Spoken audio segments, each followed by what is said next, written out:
Hey, how's it going, guys? Mr. Boss for the win here, and in today's Red Dead Redemption 2 video, I'm going to be showing you 20 must-know tips for becoming the best possible collector that you can be in Red Dead Online.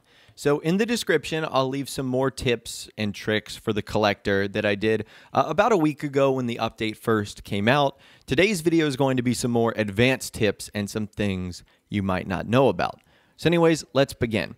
The first tip today, and this is useful because Madame Nazar, who you can actually buy maps from and sell collections and collectibles to, she moves around the map. And some people might find this frustrating because every day she's at a new spot and you actually don't know where her location is unless you bump into her.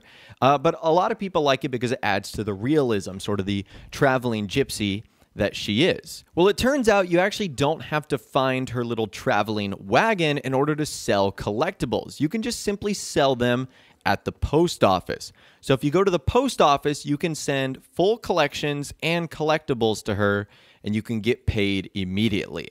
And that's a lot more convenient because there's a post office in pretty much every single city and even at little outposts like Emerald Ranch. So it's incredibly convenient. Now you don't have to go searching for Madame Nazar. You can just sell items at the post office. So that's tip number one. Tip number two, when you're searching for items, we've talked about some tips that you can use, like making sure your volume is on and your vibration, and using common sense, like looking for something that you might find inside as compared to something on the outside. Well, items are also typically located at the very center of the yellow circle. So you know when you're given an item to find, you get that, rough yellow circle. It's usually somewhere in the center. I don't know if Rockstar did this because they felt like it would be easier or if that's just the way it works, but that's where like 85% of the time you'll find it at least relatively close to the center of that yellow circle. Tip number three today, something pretty cool that Rockstar added in this update. You'll actually find NPC collectors sort of roaming around the map. And I found that to be kind of cool, and you can choose to follow these collectors or you can shoot them, and if you loot them, they will typically have their own little collectible on there. We talked about in a previous video how valuable it is to loot NPCs that you run across. Well, these guys are almost guaranteed to have a collectible for you, so keep that in mind. Tip number four today, be careful when you're hunting and trying to collect the bird eggs. So you will find these bird eggs in nests, and you can't just shoot them down with a shotgun. You're going to destroy the bird nest, and you will destroy the bird egg too. Now, I don't know if you need something like a varmint arrow or using the varmint rifle. Some like low caliber round is going to be your best bet as far as getting them safely out of their location. So just keep that in mind. Don't go collecting bird eggs with a shotgun. That seems obviously a little bit silly.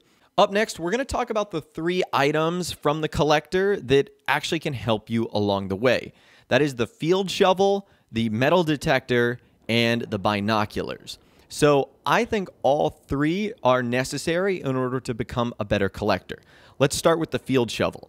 The field shovel is the only way you will get access to collections that take place underground. So anything that's going to be buried, you need the field shovel. Otherwise, you just simply won't be able to get those collections. So that's important. The second part that's important is the metal detector. So not only will the metal detector open up collections like coins and stuff like that, but also the metal detector can be quite useful. When you're going from location to location, if you're riding on horseback and you have the metal detector out, if it vibrates and starts sparking, you'll know that a collection is nearby and you can just either look around for it or dig for it. So this will increase the number of collections that you end up running across.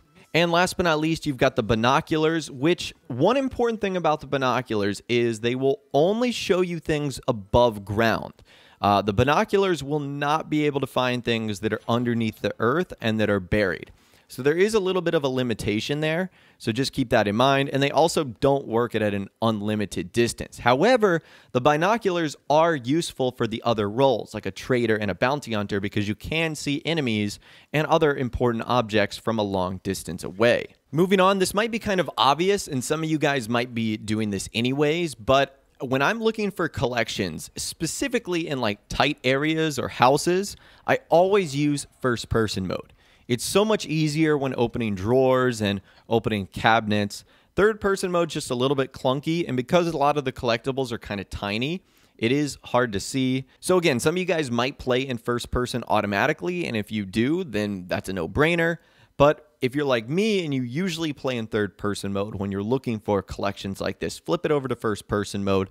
It'll make things a lot easier. And sort of building off of that, what this will allow you to do is look for multiple collections in the same spot. So because Rockstar was, I guess, kind of limited with the places they could put some of the collectibles, sometimes they will overlap. And this means that in the same building or the same complex, you might have multiple collectibles in the same area, even if you don't have a map for them. So use some of the tips and tricks we've talked about in previous videos, using eagle eye, vibration, the noise, and sometimes you might go to a location only looking for one, and you might walk away with 2 or 3, which is obviously great. And this is nice because this will allow you to get new collectibles, and building off of that, just because you buy a map from Madame Nazar or you find a collectible map doesn't necessarily mean you're going to get new items. So let's say in a collection you've got, 7 out of the 10 items and you get a map. That doesn't necessarily mean that you're going to get item 8, 9, and 10 that you're looking for. You might get a little bit of overlap, which is what makes the collectibles somewhat difficult, is the game isn't going to just like give you the ones you need to complete the full set. So keep that in mind. Just because you buy a map doesn't mean you will get the answer to the collectibles that you are missing. Now, speaking of that, being a collector is a lot easier with friends. And the reason for that is you can sort of spread out how many areas you can get to. Now, if you are hunting or collecting with friends, I wouldn't recommend opening up the same map. So if you guys both get the same map, like the American flowers or coins, don't do that. Have one person do the flowers, one person do the arrowheads, one person do the ancient bottles, or whatever the case is. Spread out. And that will allow you to find, obviously, more collectibles at once. If you're going to the same places, that really doesn't do anything, and it certainly doesn't help anyone out. Now, I should have mentioned this the other day in the trader tips and tricks, but if you actually purchase the Outlaw Pass, which is the battle pass for Red Dead Online, you get 25% XP boost, or roll XP boost, on all 3 rolls. So even though this isn't specific to the collector, it is a much easier way to rank up. If you do purchase the Outlaw Pass, you'll be getting 25% more XP on every single thing you do, which is pretty awesome. Now, another thing that's interesting about the collectibles, I guess this was sort of Rockstar's way of keeping people honest, is there's a 3-day cycle of where the collectibles will be found.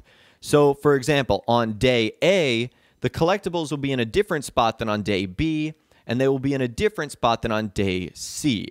Now, they're not in like totally different directions, but this is Rockstar's way of basically making sure that you couldn't just go to the same spot every single time, every single day, and find the exact same collectible. So it's on a 3-day cycle. It goes ABC, ABC, ABC. So if you are using something like a map that someone from the community has created, or you've created your own map, you need to make sure you're on the right day cycle to find out where the collectible location is. Otherwise, you might go to that spot and there might be nothing there, or it might be a completely different collectible that you're really not looking for.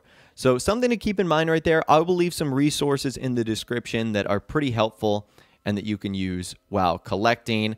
And last but not least today, did you know that there are weekly collections going on? So I guess this is Rockstar's way to add something new to the collector's role, because the bounty hunters are getting a legendary bounty each week, and it looks like the collectors are getting something brand new too. This week is actually the Pearls of the Sea collection, which consists of the Durant Pearl Bracelet, the Pele Pearl Necklace, and the Bonard Pearl Ring. And you basically have 1 week to find them, and you will get a significant payment. It's $90 if you are able to find all 3 of those items. So keep in mind that every single event week, which usually happens on Tuesday, Rockstar will be introducing a special collectible list that you can find and either post at the post office or turn in directly to Madame Nazar. So just something to keep in mind right there that you might not have known about. But anyways, that's all the information that I've got for you guys in this video today. That's 20 or so tips and tricks that will make you a better collector in Red Dead Online. I'd love to hear from you guys in the comments down below. What has your experience been like so far as a collector? Is it your favorite role? Is it your least favorite role? Are you doing it as frequently as some of the other ones? Let me know your thoughts, opinions more in the comments down below. I'd love to hear from you guys down there. If you guys did go to enjoy this video, though, a like rating would of course be awesome. And be sure to subscribe if you guys are new. You want to stay up to date on all the latest Red Dead Redemption 2 and GTA videos that I'm doing here on my channel. And be sure to ring that notification bell as well. Sometimes YouTube just doesn't work, and if you ring that bell, you'll always be guaranteed to be notified when new videos arrive. But of course, as always, guys, thank you all so much for watching. Take care, and I'll see you guys in the next video.